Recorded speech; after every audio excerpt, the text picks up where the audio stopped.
Good morning. This is our second session of quantum breath meditation. Hope you have all done your homework. We talked about two different breathing techniques last week. This is what we are getting ready to do the meditation practice. So, the breathing techniques are preparation for meditation practice. It is progressive slowing down of the mind through the breathing techniques. Just to refresh your memory, we talked about a yoga breath, which is a three-part breath, which involves breathing into your belly and then breathing into your chest, lower part of the chest and the upper part of the chest. It will look something like this.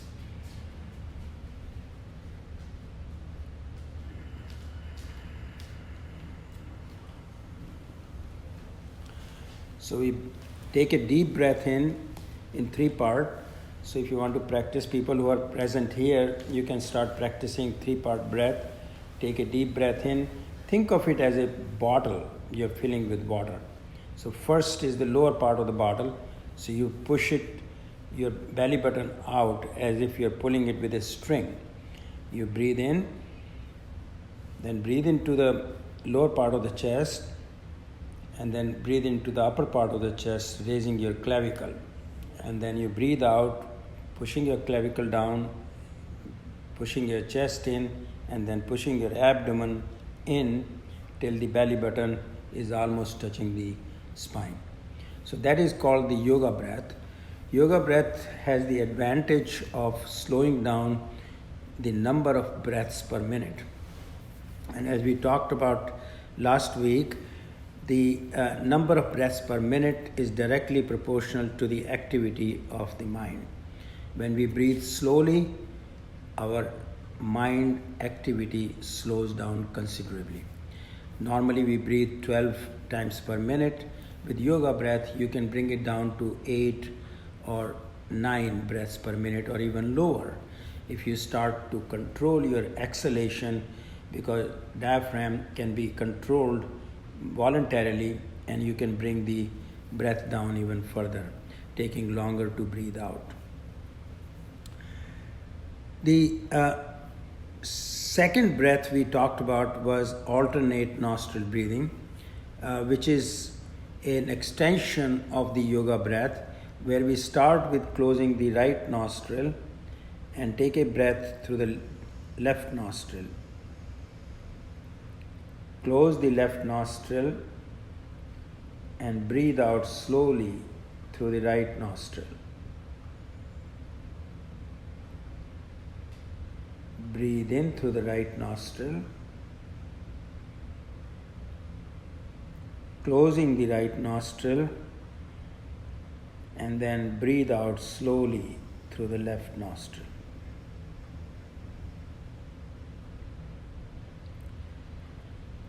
Breathe in through the left nostril,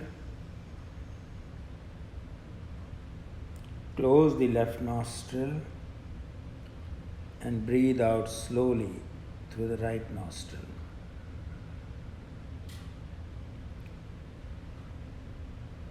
Breathe in through the right nostril, close the right nostril, and breathe out slowly through the left nostril. And we continue alternating it. Alternate nostril breathing is beneficial in slowing the activity of the mind even further. The left and right side of the brain are also synchronized so that they are functioning together. So these two breaths we talked about last time, and today we'll do a meditation after we do these breathing techniques. And let me talk a little bit about how the meditation will work. So in the meditation, we try to focus on a particular sound or a particular spot. That is the first part. The second part is that we continue to focus on, as a single-minded focus on that particular object which we are watching. When we continue to watch a particular object, slowly our mind's activity slows down even further. And then we can fall into that gap between the thoughts. Because the job of the mind is to think. There is one thought, and then there's another thought, and then there's another thought. So there's no space between the two thoughts. When we do all these techniques of breathing and focusing, we are slowing down the activity of the mind so that the thoughts are coming farther apart. And the gap between the two thoughts is where the thinker is, where our true self is, where our higher self is. And that is what we are trying to do during meditation, is to commune with our higher self, which is hidden because of the chaotic activity of the mind. So when we start to slow down the activity of the mind, then we can fall into that gap and have an experience of our true self or the higher self. That is what is called meditation. Meditation is not about being in the activity of the mind, even though some single-minded activities like gardening or cooking or dancing or music can lead us into that place, but not consistently. These techniques which have been developed to focus on a single object and then communing with your higher self are very effective. They have been used millions of times, so they have a trodden path of use. So it is easier to fall into meditation, into that gap. Now, question is what object we are talking about. So different techniques have been developed around what object we should focus on. Some people say you can focus on a candle light, or you can focus on a sunrise or sunset or horizon, or even chant your own name and just continue to not chant verbally, but think of your own name, and you can go into that state. But in yogic philosophy, we have learned from ancient times that there are certain sounds which are very effective in taking us from the thinking mind to the higher self. These are called mantras. Mantras are nothing but the vibrational sounds of a word which has no meaning. So these sounds have no meaning, and ancient yogic techniques tell us that there are 108 sounds in the universe which are present at a given time. So every time there is one or two sounds which are more predominant in the universe. So even the astronauts who have recorded these sounds in the space, they have noted one or two sounds which is humming, but it has no meaning. And these yogis, through meditation, they came up with these 108 sounds which are present in different times of the day and night throughout the year, which are repeated, which have no meaning, but these sounds have the trodden path or the capacity to take us from the conscious mind to the higher self. So this is called mantra meditation, and there are two very popular mantra meditation techniques which have been advertised in the West. One is the TM, Transcendental Meditation, which is based on mantra meditation, and then primordial sound meditation, which is developed by Dr. Deepak Chopra, which is also a mantra meditation. So again, the sounds which are which is determined, which sound is good for you, is determined by a teacher who gives you that sound for meditation. Now, because we don't have time for each individual person to give this sound for them, for specifically for them, we are going to use a a universal sound called So Hum. Okay, So Hum. So let us practice that part, and then we'll combine all these three things and do a meditative practice. So Soham means I am, and Hum, Brahmasmi, Soham, these all have similar meaning, that I am that. I am that higher self, not this physical body, not this mind, not this senses, not this objects. I'm beyond all this. I am that, means I am the creator. I am the true myself is the creator of my own destiny. So we'll talk about the benefits of meditation in a separate lecture, but let us see how we are going to use this sound of Soham. So close your eyes and repeat after me. Soham, Soham, Soham, Soham. Now we'll whisper that sound. Soham,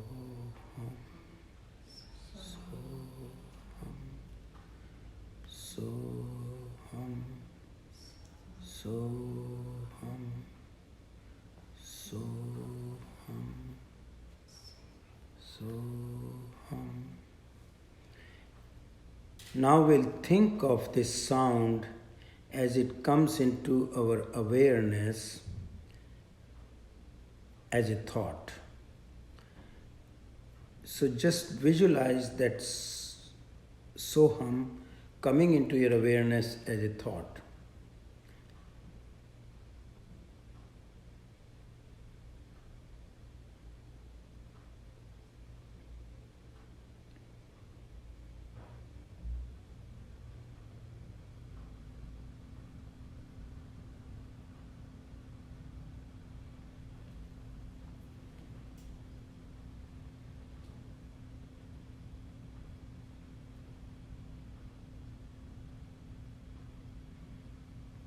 Now we can open our eyes. Now, do you have any questions about how it should come into your awareness? We are not chanting it, we are not repeating it. It is coming as a thought into our awareness. The idea is when we chant, we are still in the mind, because chanting is an activity of the mind.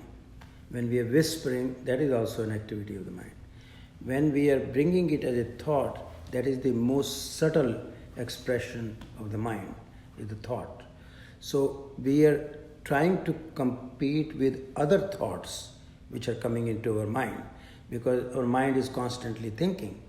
So we are competing against those thoughts with this mantra, which is condensed vibration, has much more strength than the thoughts which are coming.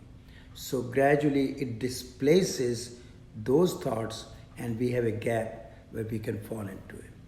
Now, gap is not like 5 seconds or 10 seconds. It is a momentarily experiencing your true self. And that momentary experience, when it is repeated over a period of time, leads to the benefits which we'll discuss later on. So any questions on that? Okay.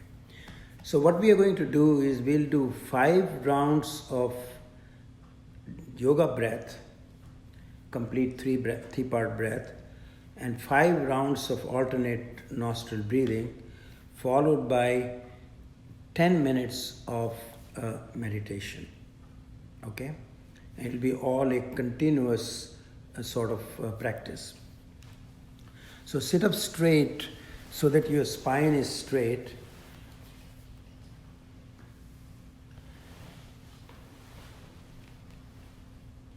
Take a deep breath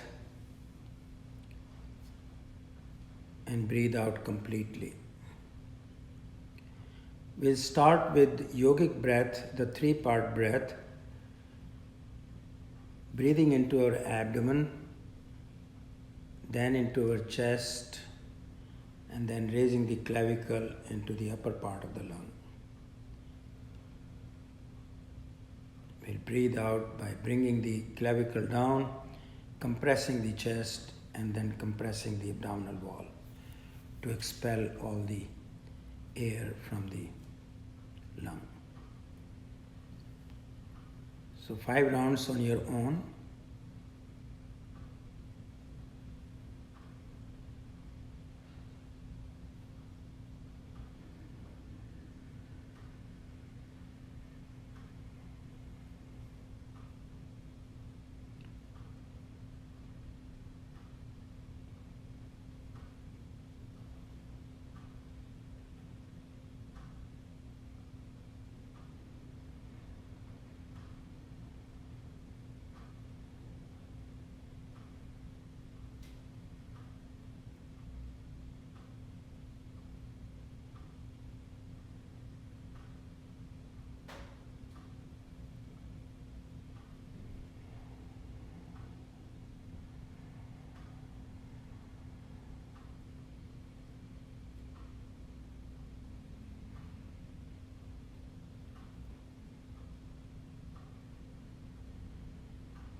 Now we'll do 5 rounds of alternate nostril breathing.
Now breathe normally.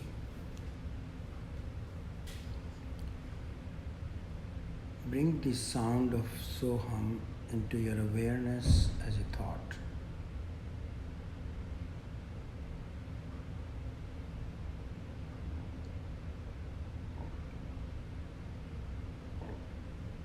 Focus on this mantra as it appears into your awareness as a thought.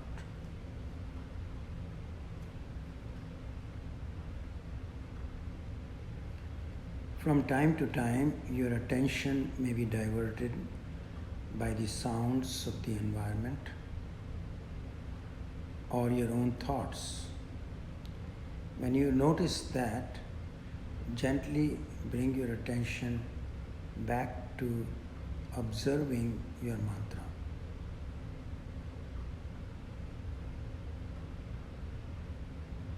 Relinquish any expectation from this meditation and simply be a witness to your mantra as it appears into your awareness as a thought. I'll keep track of time and let you know when to stop.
You can stop observing your mantra,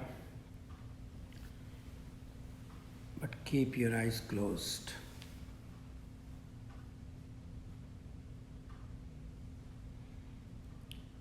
Gradually bring your attention to this room. Wiggle your fingers and toes and gently open your eyes.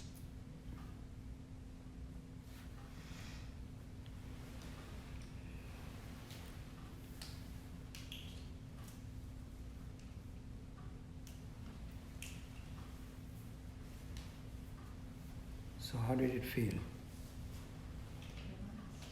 Relaxing?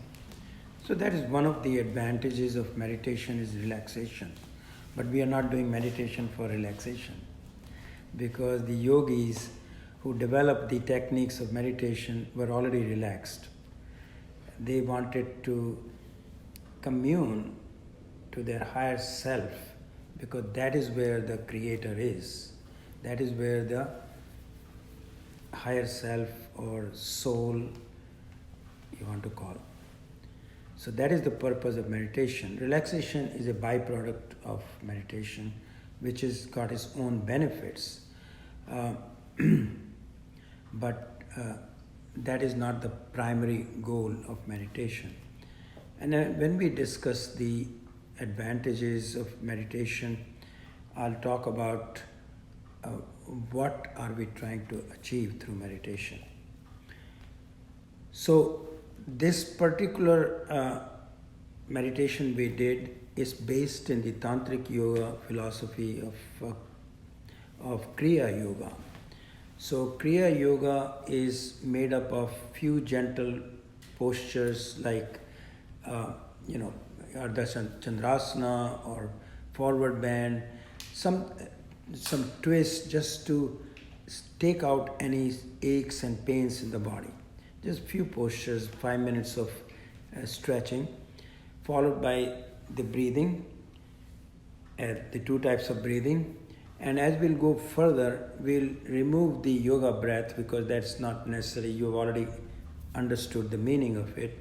Then we'll go into an advanced breathing technique.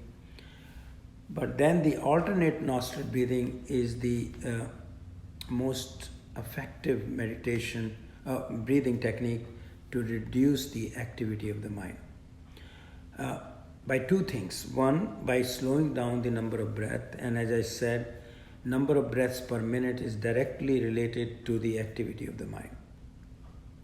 And number two, it synchronizes the left and right side of the brain. Those who are yogis, they know that the channel for the energy, the prana, it comes from the base of the spine and crosses near the nape of the neck to go across. So the left side of the nostril controls the right side of the brain, and the right side of the nostril controls the left side of the brain. Most of us are active in left or right side of the brain activity.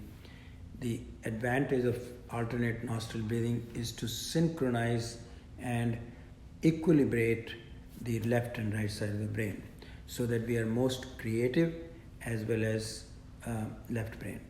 So both things are necessary for a balance in our life.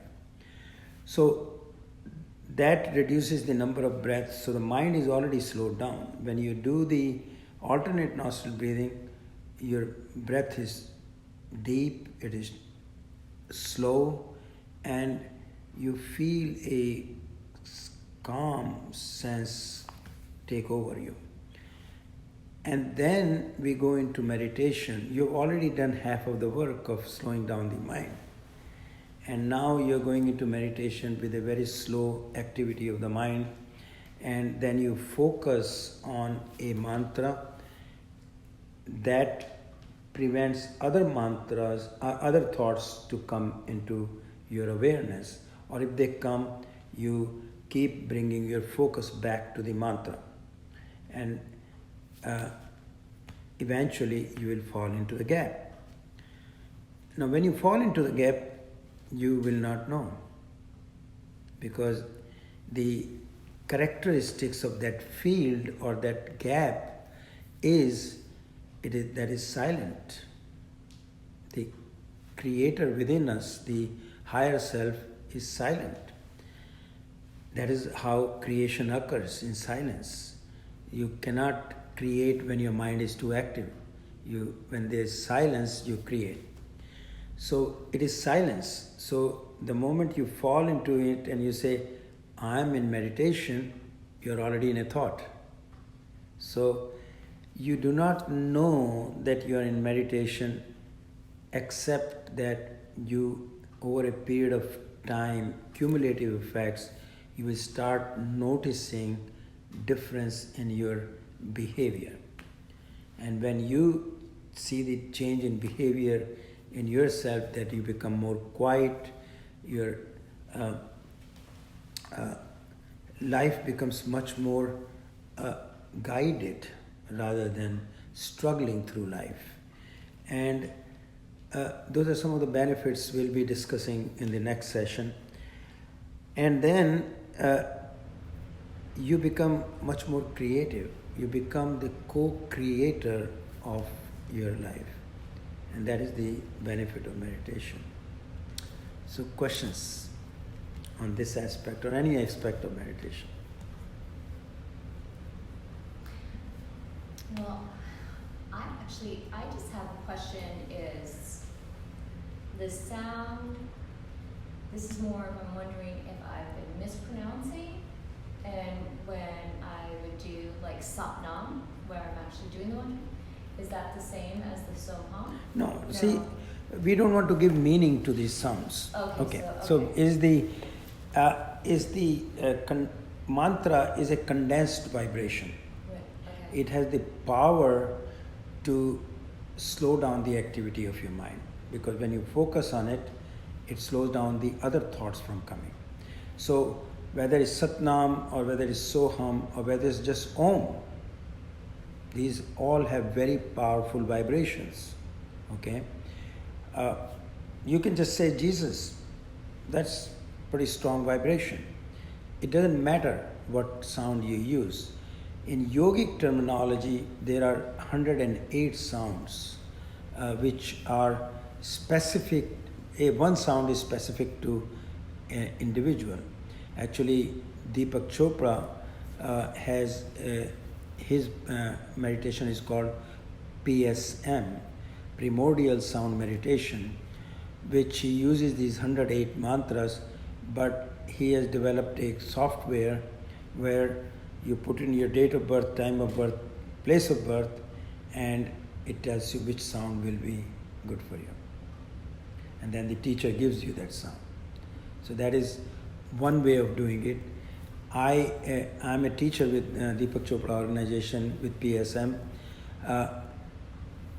I do more like TM, Transcendental Meditation, where the teacher, with your pulse examination and with sitting in front of the student, will determine from the vibration of the pulse as to what sound will match you.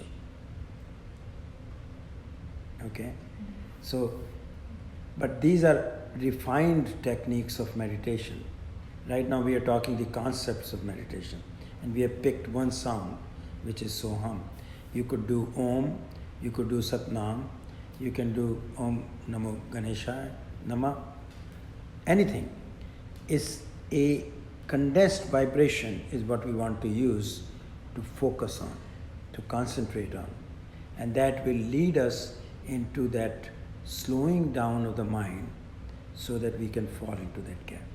The mantra itself is not that important as is the slowing down of the mind and falling into that gap. Any other questions? Have you done meditation before? No, this is Okay. So what we advise is that you should do meditation twice a day. And you start with 10 minutes twice a day. So 5 minutes of breathing and 10 minutes of meditation, and then gradually increase it to 20 minutes twice a day. And again, I would rather you do 10 minutes twice a day than not do it at all. You say, well, I don't have 20 minutes. I don't have 25 minutes. I'm not going to do it. Just do it for 10 minutes. Because just sitting still and focusing on an object is wonderful to get you into that practice. Practice is the important thing here. It is not the goal, it is the practice. Practice on a consistent twice a day basis will lead you into this meditation. A lot of people will have some kind of a ritual before meditation. They have an altar where they have an incense, or they have some kind of ritual they perform before the meditation. Whatever works, it doesn't matter. Those are all ancillary things. Important thing is to slow down the activity of the mind so that you can fall into that gap. That is the goal here. When we start experiencing that field, that gap on a consistent basis, our whole personality changes. Our whole life changes. As Deepak calls it, that when you meditate, the universe has no choice except to kneel down in front of you, because the whole universe is ready to create with you. That much power you get. Meditators have all kind of siddhis and stuff. We'll talk about later on, maybe another session of this meditation. But right now, we are bringing up the concepts of meditation so that we understand why we are doing it. It's not for relaxation. That's why the timing of meditation is first thing in the morning when you get up, and towards the evening when there is a change of time from late afternoon to early evening. Like 6 and 6 is the best time to do it. But again, I don't want people to do it more than twice a day, or maybe when they're getting anxious, they can do alternate nostril breathing as many number of times as they want, which will reduce the activity of the mind, and reduce the anxiety, reduce the panic attacks, reduce the confusion, reduce the fog, because you will have clear thinking after you've done 5 minutes of alternate nostril breathing. But not going to meditation more than twice a day, because then it becomes a crutch that is causing me relaxation. Let me just meditate again. It's better to, because we are living in this world, we are not yogis sitting in Himalayas where they meditate 10 hours a day. We don't need to do that. We are actually going around about our work and activity. So we want to do it twice a day. So we bring in the benefits of meditation without losing the control of life. Any other questions? Well, I hope everybody who's watching on Facebook Live has enjoyed this presentation. We'll be back in 2 weeks. Next week, I'll be taking my grandkids to San Diego. And following week, Wednesday, 10 o'clock in the morning, we'll be here again. One more thing, that this is also being broadcast on YouTube under my channel Vijay Jain MD, and you can search for it, and if you want to watch this video or the last week's video, you can watch it on YouTube also. Thank you.